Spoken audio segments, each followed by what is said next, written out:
listening to the Adventuring Party for the first week of May 2020. This week, the party would like you to stop being so prejudiced against people. Just because they're not real doesn't mean you can treat them like that. The Adventuring Party, discussing tabletop and related gaming the Irish way.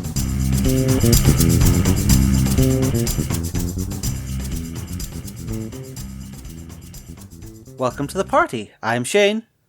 I'm Eoin. And I'm still Savage. And here we are today to talk about the 7 wonderful letters, RESPECT, and what they mean. Oh, listen, can we skip all this? Just tell us what we need to do, or we'll beat you up. For goodness sake, I'm sick and tired of this already. Are you sure you don't want to pay me a 5,000 GP bribe instead? Can I use Intimidate? I don't really care. I've forgotten what this guy's name is anyways. Let's just go out and kill something. We are, of course... Yep. Yeah, you're about to launch into a... Yeah, we are, of course, alluding to the fact that usually when players meet people that aren't players, or monsters, they tend to lose patience very quickly. They have no respect for NPCs, which is a topic we thought we'd pick apart this evening. Shane. I, being the wonderful, caring, empathetic person that I am, would believe that there are multiple reasons why this is the case. Do you want me to summarise them, or will I start with the first one? I think one of the less thought about ones. The person isn't real and is not actually sitting in front of them at the table, unlike all these wonderful fellow PCs, players who represent PCs, and thus the character is less real. I think that's an underestimated element of it, is the fact that because the GM is sort of playing everyone from the barkeeps to the kings to the goblins who are particularly mouthy, that the effect of this is a person and we should probably, treat them as such, is sort of lost a little bit along the way. Yeah, it doesn't feel like there's any particular consequence to treating them poorly, because they're never really going to get that upset, or they're only going to spout the lines they're meant to spout, or I'm just going to take their gold, so who cares? Eoin, any thoughts on the relative paper thinness of NPCs? Let me tell you, those NPCs, they're born so ugly. When they're born, the doctor slapped their mother. Listen, NPCs are... It's very much a function of what the personality of the player, or maybe the character is. You're going to be able to treat these people poorly with no consequence. People who treat NPCs poorly generally kind of want to do that sort of thing in real life, but can't, for whatever reason, or do, and you just don't experience that part with them. So generally speaking, someone who habitually abuses every NPC they encounter is either playing an abusive character or isn't terribly nice themselves. A bit of a Karen. If someone goes in, the first thing is that I kill everyone here. It's like, but this is the family where I kill everyone here. They're not plot relevant. That person is vicariously, how NPCs get treated is very much a function first of the character of the player or the character they're playing. Not everyone goes immediately, these guys don't matter, I'll just kill them. A lot of players will treat NPCs relatively well. To say that they all get treated poorly is not true necessarily at all. That's a good point. And in fact, it is the interesting flip side is that it can be just as frustrating for a GM when they plonk down a minor NPC and then a character or player takes such an inordinate amount of interest in them that they're sort of inviting themselves around to the family dinner, and the GM is kind of scrambling to find something to do to fill this time or to get the game back on the road, because they've sort of sat down and sort of said, well, tell me all about yourself. You're so interesting. It is... We're not going to ignore the fact that we are talking about the opposite case, but it is kind of interesting that both can be quite disruptive in terms of running a game.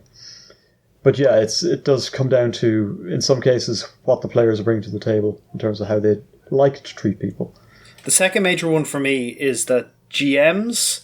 If your players are habitually treating your NPCs badly, is it possible your NPCs are really annoying? Because Absolutely. sometimes that's a factor. you may make super annoying NPCs who are always whining and giving people impossible jobs and not giving everyone all the information and leaving some stuff out and trying to be clever. And maybe your NPCs are kind of fed up of these assholes who keep, stringing them along and expecting, the PCs just to do what they say because, hey, here's a quest. Look. But I am going to try to outwit you now.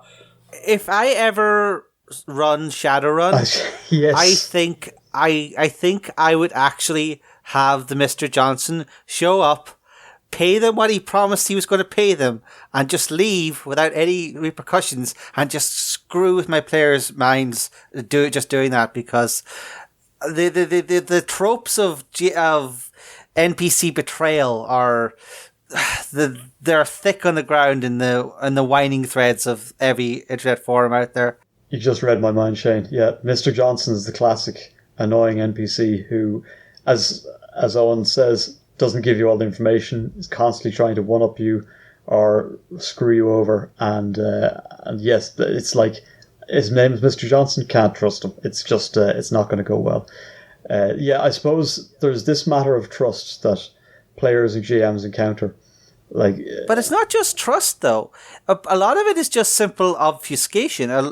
The fact that, what we're asking of our players are for the players to be interested and engaged with the NPCs and what the NPCs want. And if the NPCs never tell you straight out what they want, how are you supposed to interact with them? If you have no... The sort of part of the whole point of trusting an NPC is that you have to have certain mutual vulnerability. A very pretentious anime fans may call this the hedgehog problem. If you want the players to open up to the NPCs have to open up to the players. Right. And if you start from a position of mutual antagonism, it can be very hard to get out of that cycle. Well, yeah, so if you want your NPCs to survive for a hot snot with players, they do need to demonstrate usefulness or invulnerability, or hopefully sort of become people to them, in the sense that they can reveal something of themselves and become interesting in their own right. I think this lies on both sides of the screen, the GM screen, as it were. There are many, many reasons why players will treat NPCs poorly, but there's just as many reasons why NPCs are set up by GMs to be treated poorly. I think one of them is, as Owen said, that they can be quite annoying if not kind of handled correctly. There's nothing really that appealing about talking to someone who is condescending or arrogant or aloof, or doesn't appear to have anything to say other than go here, do that. And the NPCs need to sort of exhibit some life outside of whatever it is they're going to do for players. If the players are going to start thinking about them in any terms other than, well, what can you do for me? So as much as there's 10 other things that a GM needs to be thinking about in terms of prepping their game, the one or two NPCs that will have meaningful interaction with the player should definitely rank very highly. I think beyond who the bad guy is, sometimes it could be much more important who the NPCs are and why or how they persuade players to do something or to become involved in something in the first place. Because while we do tend to play games of high adventure, you will often see, when you get to groupthink, an aversion to risk. And if the option on the table is sit in the tavern and drink, or go to the spooky swamp and investigate the castle that mysteriously appears in the full moon, the players are likely to look at that and go, I like drinking, and I don't like dying in a swamp screaming. So, no thanks, mate, you're fine. Which, of course, leaves you with a GM with a fistful of notes and a table full of players who are sort of resolutely not taking the bait. So, yeah, it's at that point, it's up to the NPC to give a compelling reason as to why it's more important to get into the swamp than sit in the inn. Well, I think a lot of that aversion to risk, as you call it, is simply, well, this is supposed to be a podcast about NPC stuff rather than PC lack of motivation. I think that's a future episode. But it does behoove the GM to have a good read on their players' motivations and have NPCs that key into those. And I understand that some players may be reluctant, partly because they don't want to be hoodwinked by bad GM, but also partly because they haven't put a huge amount of thought into extrinsic motivation. Is it extrinsic, the word? Of the what does my character want to do? But I think it is worth playing the 20 questions with the players to just get to understand before you start the game what kind of NPCs that they want to see. Right. Because if they are building up a bunch of chaotic good rebels who want to burn down the state, then you shouldn't be working too hard on the king and the knight's motivations. You should probably be doing some people who are a little bit below the poverty line. Yeah. Oh, and how do you get players to engage sort of fairly with your NPCs? It's going to come down to kind of what you have to assess what the players want, and maybe the NPCs are a route to what the players want. At the same time, maybe the NPCs are like some of the players have decided to respect, and you never know who they're going to decide to respect. That's the mad thing. True. But they will decide sometimes. I respect this fellow; he seems fine. Because many human judgments are made on gut instinct rather than anything approaching evidence. So they might decide, I like this guy, he's funny, let's trust him. Despite the fact you're like, okay, he's not the most trustworthy, neither is he the least. Maybe I will edit him now that they have decided to trust him to make him more trustworthy, rather than disabuse them of this notion. Yeah, that's one of those things I think GMs might have to think about a bit more, is that this is something I get vulnerable to very easily, is because I like to believe in the setting that I'm setting up. I often get reluctant to just edit details as I go, but particularly for something as important as NPCs, it can be advantageous to say, well, I didn't say he wasn't part of the Scarlet Brotherhood, so maybe if it's more convenient for this this plot line that he is, if we can just throw out a few pages of notes and start something else. So, well, that is something you do have to be prepared to do, is to throw away a certain amount of work and roll with whatever the PCs are sort of feeding you. As Eoin says, it is almost impossible to figure out why a group of players will sometimes glom onto one NPC and utterly disregard another. But when you do find yourself in that situation, it is wise to have a bunch of stuff prepared that can be kind of moved between these speaking masks, so that all of a sudden it is this NPC they like that is giving them quests or is telling them about things that are happening in the world, so that they're simply listening to it more favourably because of who it's coming from. Don't rely on one or two NPCs. I would maybe, instead of having one or two fully fleshed out NPCs, it may behoove you to have like 6 or 7 Cliff Notes versions of NPCs at different strata and different positions on the whatever your setting is and whatever central conflict you have set up, so that if the players glom onto some random passerby, you can link that passerby to someone else on the chain and they use them as their anchor point. Because a lot of the time, the players are simply just haven't really got your setting and gotten your story in your game yet, and they may simply be looking for an anchor point that they can relate to, and from there build up a relationship with their game. Like an awful lot of these horror stories, they start in session 1 where the players just kind of forget they're not supposed to stab barkeeps who charge them too much money. Well, look, that's a wider problem, and it's one that does come down to policing your game in a certain, or policing the tone or the sort of timbre of your game. I don't think we should expand to that, because we've done episodes about that before. I am really interested though, even in games where the setting is well understood, where you will get this attitude from players of, well, what have you done for me lately, in terms of how they deal with NPCs. I think you are right. It's actually something that's I came across in a book, a fantastic book called Return of the Lazy Dungeon Master, by Michael Shea, and he makes that point that you made about having relevant information to the adventure and kind of having it to hand, and not necessarily having it in the possession of any given NPC, but being able to deliver it through those easy conduits that sort of just happen along. So when you do need players to know something, they don't necessarily have to find the right person, they just have to find a person they're willing to listen to, and then you can deliver, said information, a clue as to where the lich is, or a rumour as to when the caravan will be passing through the canyon, something like that, something that's relevant to the plot of the game. Just because an NPC has a special goal or is part of a spy organization doesn't mean they need to lie every other breath. They may, very often, a lot of politics and a lot of espionage is telling the truth judiciously to get what you want to happen. Very true, yeah.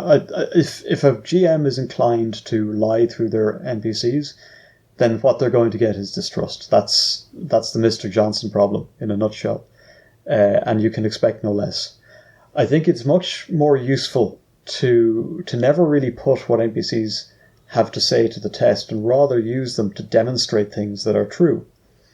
Is the City Watch particularly vindictive?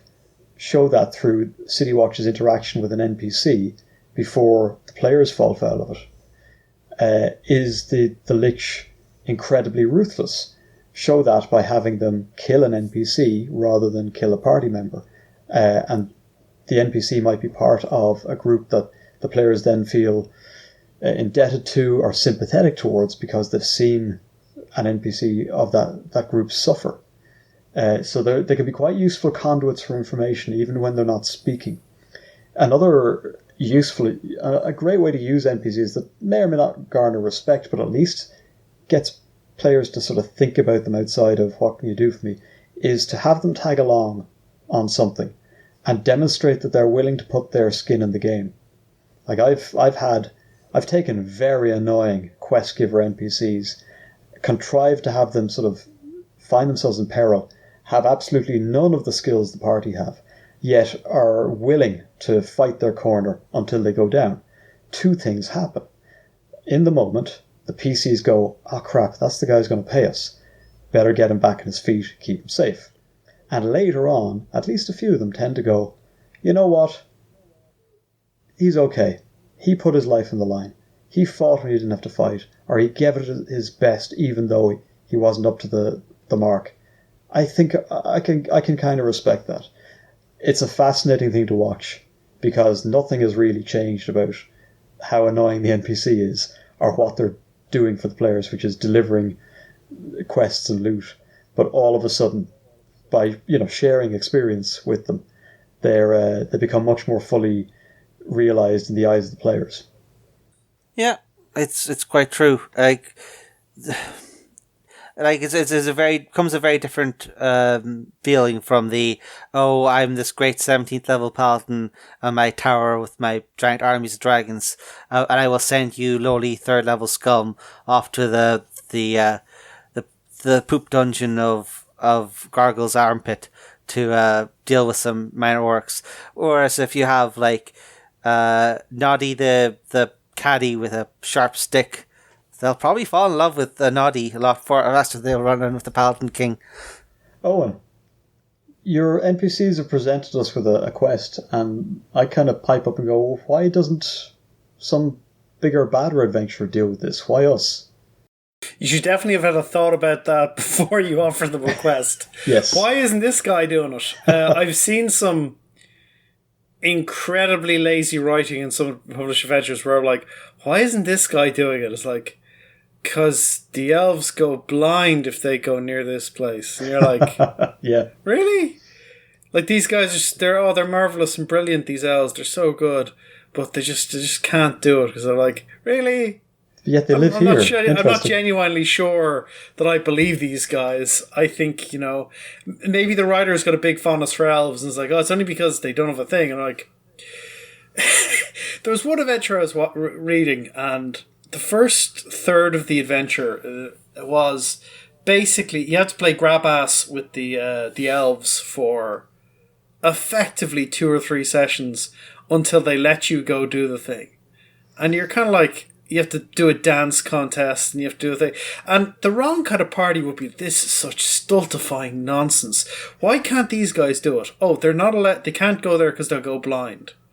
Okay, so what are they giving us so that we can go there? Some loot. Alright. Do we need it? Or could we just say, you know what, love, you're all right. We'll just go do this thing. Oh, but we won't give you permission. You're not going to give us permission to go into the lands you can't go into. So you know what's going to happen? I'm just going to go in there and do the thing I was meant to do otherwise. Solve your problem for you. And then if you're going to give me some hassle, well, when we're going to see just how tough you guys actually are. Because I can see a party of PCs going, why am I doing all this dance parties and melon juggling and other, like, you're doing all this stuff which is whimsical. And for some characters, whimsical is great. For other characters, it's like, not my speak bag. with the leopard. And I'm like, what do you mean speak with the leopard? Oh, she's wise. And like, no, she isn't. She's an animal. Like, you know, like maybe you guys assign her some value. I do not. I'm the guy. I'm a cleric of Abadar of civilization. You people living in these huts, I do not respect. Sorry, I'm off. And you have to at least think a little bit about how your party are going to intersect with your NPCs. If you create a bunch of basically, you know, rabid peaceniks, and they meet up with your Adeptus Astartes, how many lectures about the futility of war do you think, you know, the Space Marines are going to listen to before they go, this sounds a bit like heresy. Really? It sounds enough like heresy. I think we can kill them and get away with it. Because, you know, frankly, I'm fed up listening to this. I'm going to spend these 5 sessions teaching you that slavery is bad. I, as a person, already know slavery is bad. My character doesn't care. Let's just move on down the corridor, all right? Because I am no longer interested in this stuff. So you got to be careful about presenting your audience correctly and sympathetically enough so that the party. Because here's the thing: who are the NPCs that are on your party's side? Because you have to have some. Do you know why you have to have some? Because otherwise, the party will realise that these NPCs are a lot less tough and a lot less well defended than the monsters they fight. And they might just decide, you know what, if everyone's an asshole, I guess everyone's our enemy, and I guess everyone's loot. So I'm just gonna basically, like, you know, oh, but like, we're the authorities. Turns out you can't fight City Hall, it's super flammable. And, you know, unless there are NPCs who are demonstrably on your party's side, your party's reason of action might be like, you know what, no one's on our side. I guess I guess nobody's on our side. But that's the same statement. Ooh, no, it's not. All of a sudden now it is hack and slash and burn time. I'm burning down this village, I'm taking everything of value, I'm taking everything I want, and anyone who gets in my way can get stuffed. And that is in fact a logical point of view for a party to come to. So you have to avoid that. You have to give them NPCs which are on their side, which are sympathetic to them in some stage, which is offering them something they want, which could be respect. Like, you can't make NPCs too crawling for some players, or that just annoys them, you know? Like these, you know, fragrant bootlickers. You know, approach them, oh, mighty adventures, you know, it's like too much of that. The players are like, this fawning is disdainful, you know? I don't want this. Whereas they want actual respect from people that deserve, like, you have to cut your NPCs to suit your players, or they'll rightfully have no respect for them. Yeah. So if you put up the wrong NPCs, they will just be like, you know what? I don't like these guys. I'm not helping them out. Sorry. Or I'm going to help them out and I'm going to be really sarcastic the whole time. You know? Like, sometimes your NPC comes to your party and goes, oh, we need you to do this thing. And I'm like, why am I doing this?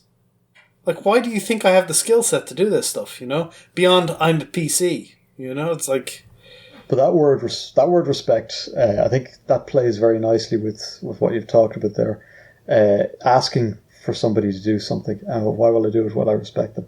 So who is more likely as an NPC to be respected by players, especially in certain settings that are well established, than a powerful named NPC?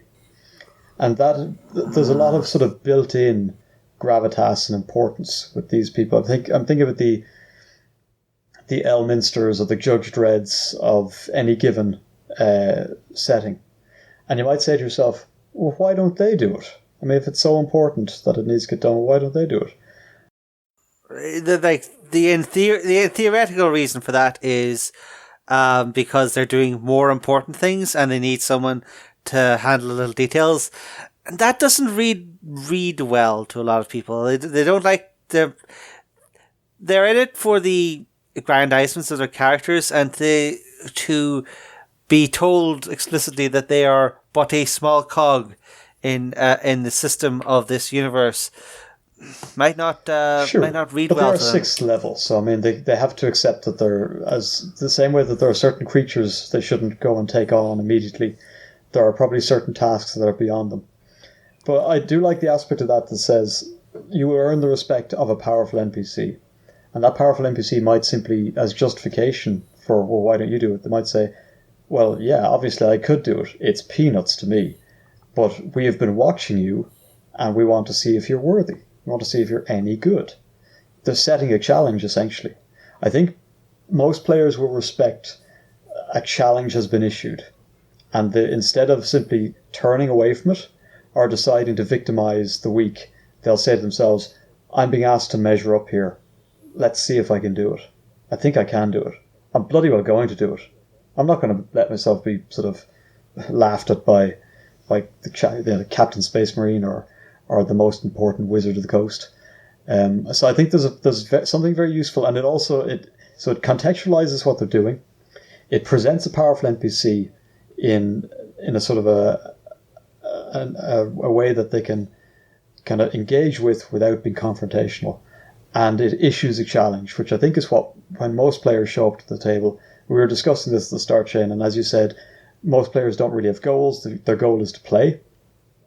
But the characters do want certain things. And like Eoin says, respect is a major accolade. Like when you've got all the loot you need, and you have all the magic weapons you need, what don't you have? You don't have respect. So if you can get the attention and the recommendation of a powerful NPC in the world, then that's worth something. That's a useful way of directing players towards interesting activities, i.e. the adventure you've presented, and short-circuiting the argument that someone else should be doing it. Of course, you have to make sure that your players are on that wavelength, and they don't, they respect me, or they'll just burn. Well, it's again. This is one of those things you should probably have had. Well, no, you can simply say, oh, listen, okay, if you don't want to do it, I've got another set of guys lined up who'll do it, and they'll be the ones that become heroes of renown. See you later, chumps.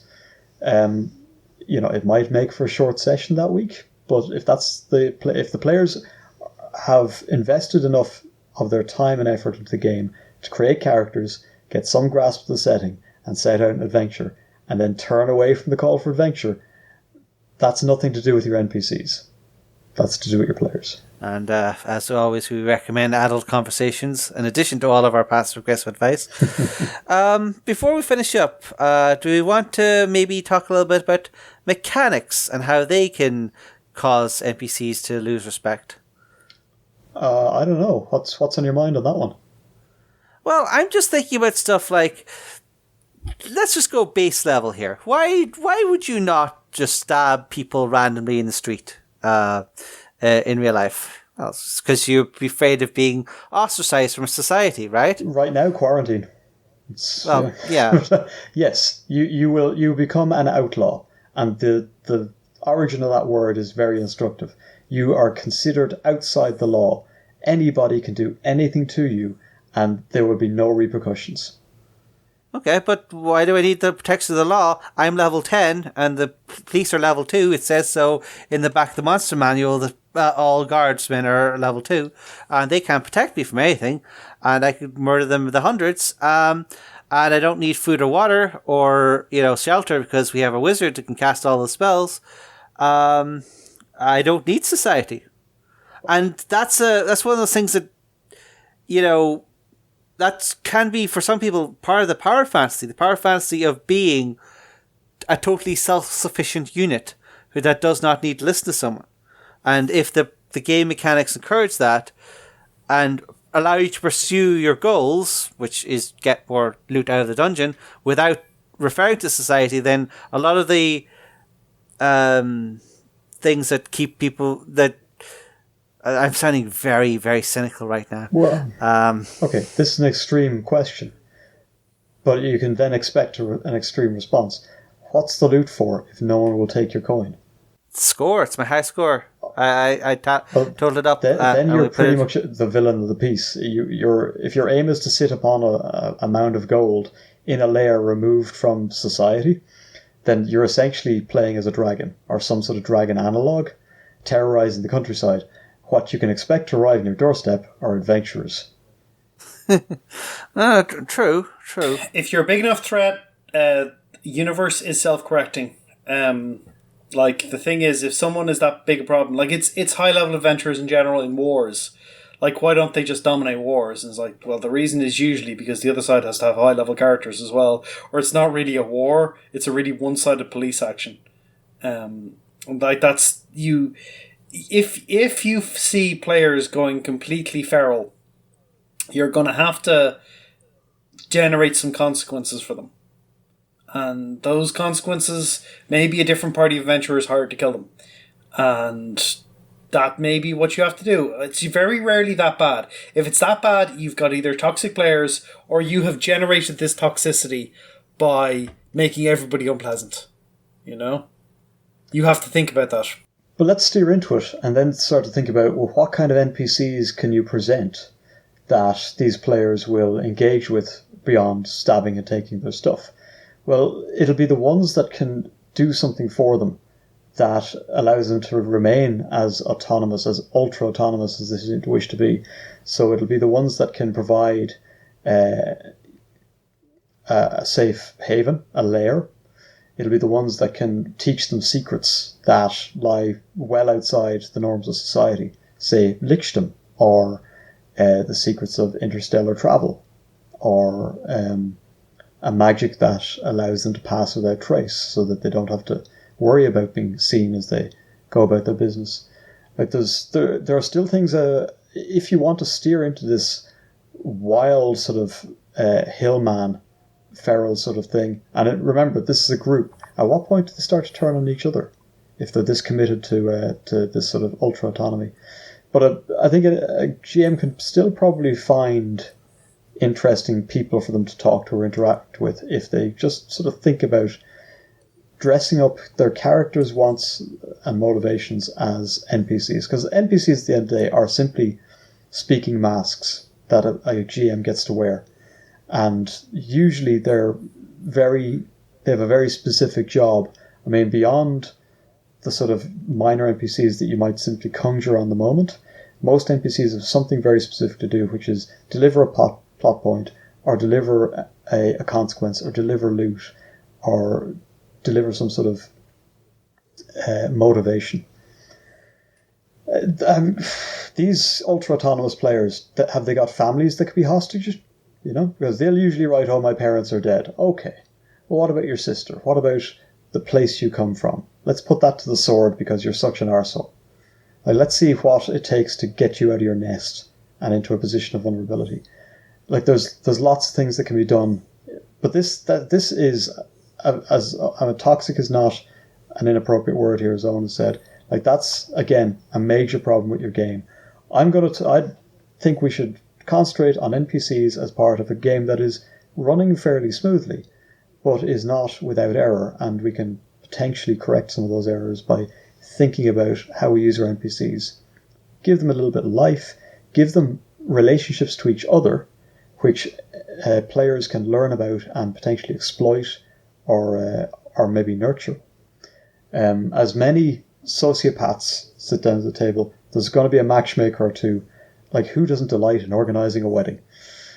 So, there's lots of things that can be done to alleviate sort of homicidal boredom that some players seem to feel, that can utilize NPCs in a way that they become a really energetic central part of any game, rather than simply having them dole out quests and loot, or have them become victims of a sort of an Ubermensch. Well, the thing is, the way you've made that sound now makes me actually kind of curious about this supposed Hillman supervillain game. Yeah, it could be cool. But then again, it could be cool if that's what your players actually want. But the question is, of course, is that actually what they want, or is it just some overreaction to, too many of your NPCs having a funny voice? A guilty pleasure, I admit.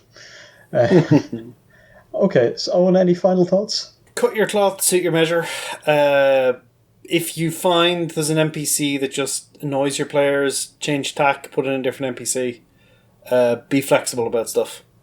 Mick, what about you? Do you have any closing thoughts? I think I've said most of it. I think it is worth pointing out that NPCs don't have to be Pollyannas or Machiavellian. They can simply have interests that sometimes align with your player's own. In fact, I think there's probably more respect to be garnered from demonstrating that an NPC will make a deal of convenience with players to get something that they both want in the moment, and then they will go their own ways. They're not devoted to your players from then on. They're not particularly interested in what your players want to do afterwards. Players can sometimes feel a pressure of attachment to NPCs. Mm-hmm. I'm supposed to engage with this guy. But you can sometimes simply turn that transactional attitude back on the players. You're a roving band of adventurers. You've come into town. The reason I want to talk to you is because you can solve a problem for me, and there'll be very little blowback for me because I have to live here. You guys get to leave tomorrow. And when it's framed so bluntly, players will often sort of take that on board and go, okay, this is a clear deal. Let's do what he says he wants us to do. It looks like he's on the level. I mean, if he's not, we can burn the place to ground and leave tomorrow anyways. So we've got that fallback.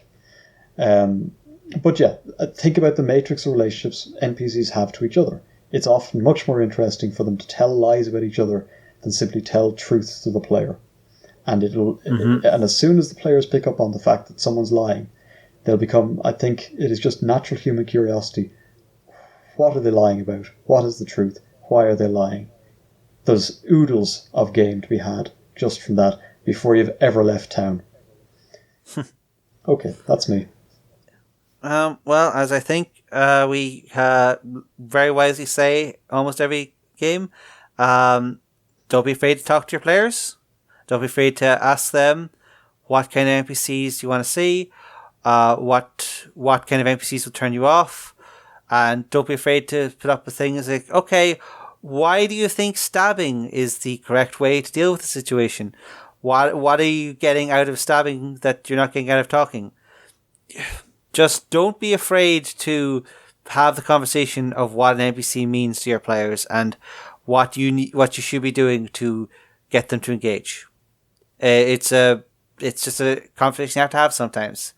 And yeah, the problem might be the players' preferences, but it might also just be a little bit of your approach. So be mindful of how you're presenting things and how your game is presenting things, your world, your mechanics, and don't be afraid to make a change if the resulting mix is coming out a way it doesn't taste right to you. Amen. Alright, well, if you would like to tell us about the time you burned down all the King's orphanages and all the King's men, you can hit us up on our social media. We're on Facebook, we're on SpeakPipe, and we have our Discord server. You can come and chat to us and tell us about how it was totally justified that you turned all of those barkeeps into toads. Just a point of order. I had no idea there was an orphanage there when I threw that thermal detonator. True story. So yeah, what's the final word? This party's over? There we go.